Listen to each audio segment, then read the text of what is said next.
Sumalpok naman sa parking gate ng NAIA Terminal 1 ang isa pong van. Ang driver inatake pala sa puso. Balitang hatid ni Von Aquino.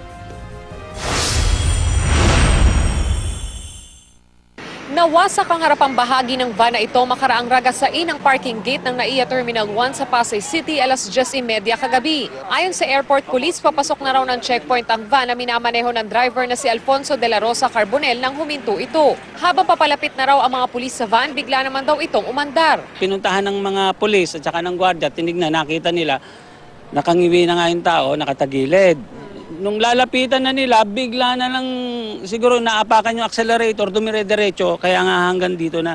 Pagpasok ng van sa parking lot, nahulog pa ang driver at saka sumampa ang van sa gutter. Isinugod naman ang driver sa San Juan de Dios Hospital sa Pasay City. Sa puso, inatake. Ngayon nga may nagbabantay doon ng airport police at inaantay namin yung kamag-anakan. Napag-alaman naman ng airport police na inarkila lang si Carbonel para magsundo ng pasahero sa airport na hindi niya personal na kilala. Base sa lisensya ng driver, nakatira ito sa San Pedro, Mexico, Pampanga. Kung nakikinig yung mga kamag-anakan niya o ano niya, puntahan dito sa San Juan de Dios, Pasay, EDSA. Von Aquino, GMA News.